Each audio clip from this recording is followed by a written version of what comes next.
Oui, Batin a vibré au rythme de la fête annuelle du groupement Alowanou, une célébration marquée par la présence remarquée de l'équipe du Grand Baobab, conduite par 3 jeunes leaders, Pakiel Shalom Ouemavo, Albert Atiengpa et Hubert Yeoumé, tous candidats aux élections générales de 2026. Le quoi bon? Oui, alors, blessing que tout est bon, et d'accord.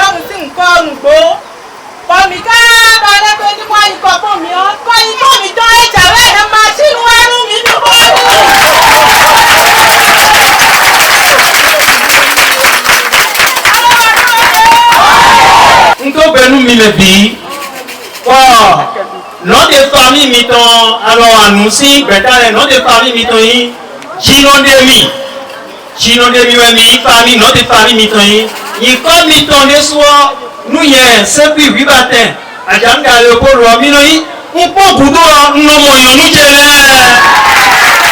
mo mi nu mi donc ko lu mi le o bi pe bon mi ba joro mi oro mi na ko de mi no du pe mi ton bon na so le me lo ko mi vraiment bon shalom lo bene en complet bene en bi agoso ne legio mais yi yo ko bu bo pe ngbe élection députation e yi yo ko bu ye me bi ton e ne me la ne mi te mo ere alada wele yo ko bu ko no chiansi donc lo IPR passa sa me we mi de passa ji we mi no no ko to mi no do.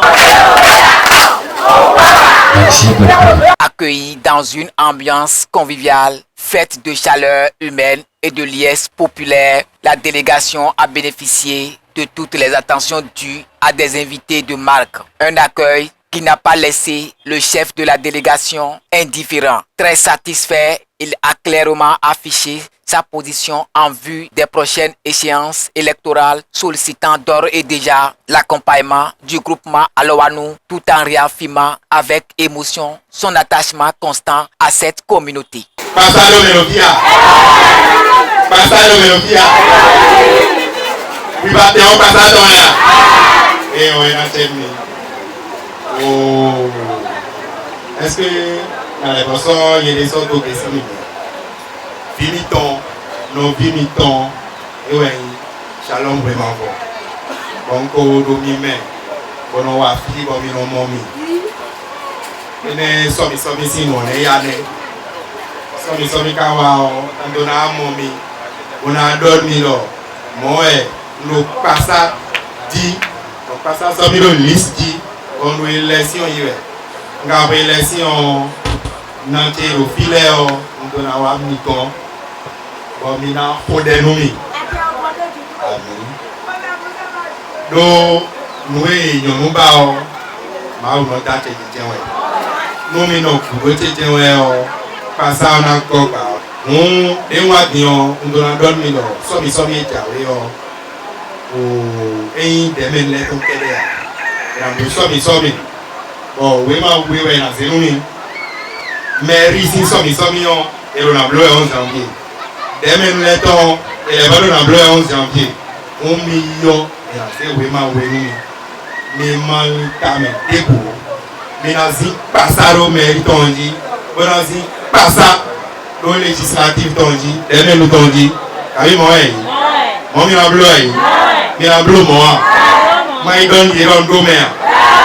Et on et donc on peut voir le liste qui est demain.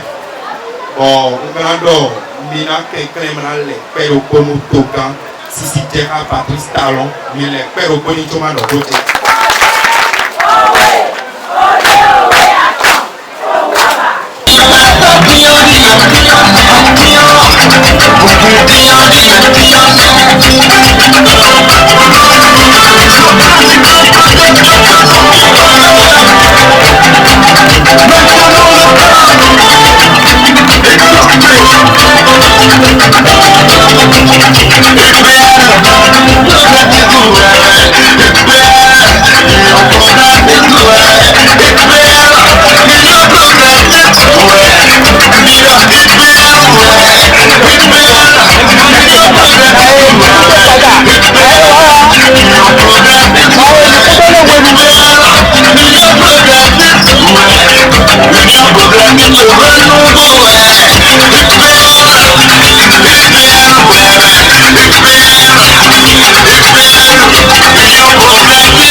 Chants, danses et slogans à l'effigie du baobab ont donné une autre dimension à l'événement. La fête s'est transformée en un meeting politique circonstanciel au cours duquel les membres du groupement ont exprimé publiquement leur soutien à l'UP de Renouveau avec l'objectif affiché d'une victoire au soir du 11 janvier 2026.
Tour à tour, les candidats ont remercié les membres du groupement Alowanou pour leur mobilisation et leur lecture des enjeux. Ils ont également plaidé pour un soutien fort en faveur du développement des quartiers Soyo et Wibatin, longtemps confrontés à de nombreuses difficultés structurelles.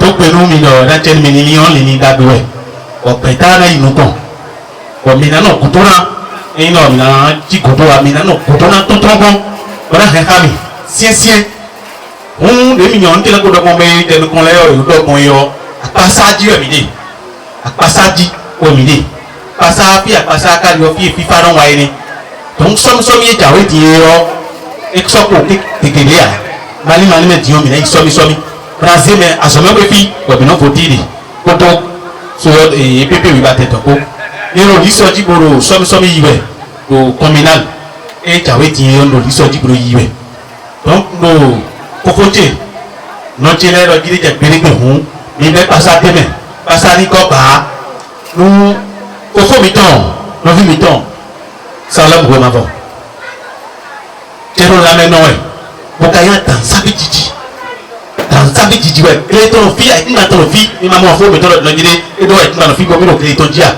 ko na vole si klewe ko fi ka so iton o ni na mo nda da gbe ni pe to je na me na no pe to chun mo ko ton ra to to wa ni le bi na no ko to ton e je ha ko e bi o ji o mi na so e bi o bo mi na ko e bi o mi na je meji ko bi ni do wa to na je mi o e hun pa gbe ni do wa ko o go na di emete nai talate na minero ngokudo we akudo gbe ato jemi mo no yi albe atempa Perdons un plutôt en Hollywood. Et quand elle me dit repos, les surveillants du paiement, ils sont passés à Wimaji. Dans ce moment, quel est le grand moi, elle m'a tongolé Wimaladi. Dans Oga, quel est un temps d'eau et Mary. Mon podo et on dit Shalom. Donc, on est parti pour la main. Ils vont tout passer à UPR, direct et meilleur. Donc, maintenant, à cause de ça, à boire dans là, na, mais ça, mon nom, mais ça, et mes gens de repos, mais ça, mon nom, mais ça, mon temps de repos. Donc, quand des amis, surtout, na, peut-être la mission, bon, donc, à bon, ou pour les autorisés. Donc,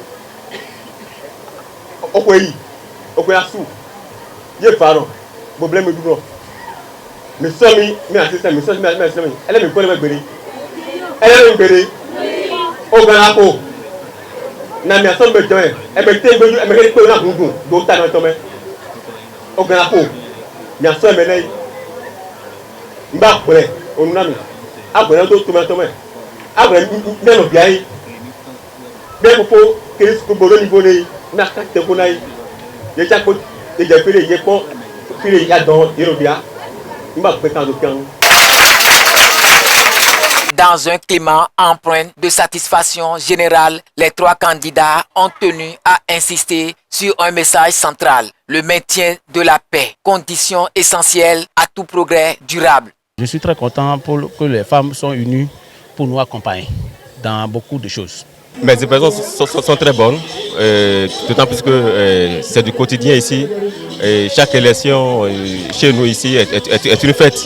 Donc, comme elles avaient l'habitude de le faire, elles ont soutenu leurs fils, leurs frères qui sont sur la liste et ceux qui arrivent à leur portée d'aide au moment opportun. Donc, je dirais que dans l'ensemble, tout est déjà plié dans cette localité au profit du parti Les Babab. Je dirais aux militants d'être sereins et de garder le sang-froid et d'avoir confiance au parti.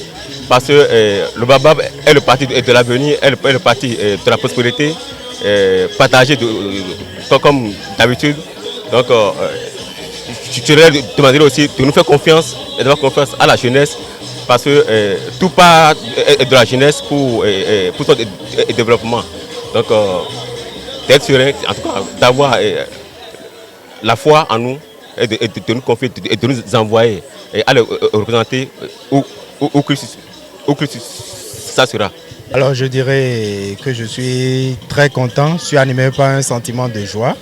C'est un honneur pour moi d'avoir été invité par l'association Allo à nous de Wibatin, qui regroupe beaucoup de femmes comme vous le savez. Elles fêtent chaque année, elles ont voulu que je sois présent, de même que les candidats aux élections communales que vous voyez derrière moi, qui sont des fils de Soyo, de Wibatin, et qui sont sur la liste pour les élections communales. Comme vous le savez, le 11 janvier prochain, ce seraient les échéances électorales. Alors nous sommes venus évidemment au-delà de la fête parler de notre parti qui est le Baobab, afin que ces bonnes dames-là qui nous ont toujours soutenus, qu'elles puissent quand même voter pour notre parti, qu'elles puissent nous accompagner. Comme vous l'avez vu, nous avons été bien accueillis, elles ont aimé, elles ont apprécié. Et vous avez vu que ici le match est déjà plié. Elles ont décidé de nous suivre. Elles ont décidé de battre campagne pour nous, de nous soutenir. Donc tous les hameaux qu'il y a ici à Wibatin et également à Soyo, je pense que ces dames vont servir de relais afin qu'au soir du 11 janvier, nous puissions avoir la victoire dans ce quartier. Alors je dirais aux militants d'être sereins. Je leur demanderai juste que la campagne puisse se dérouler dans le calme, dans la paix, la tranquillité, afin que la discipline qu'on nous connaît au niveau du parti Union Progressiste Le Renouveau, que cette discipline soit toujours une réalité et qu'au soir du 11 janvier, nous puissions fêter parce que nous allons gagner. Je vais juste appeler à l'unité. L'unité parce que c'est une période que nous devons traverser dans la paix, dans l'unité.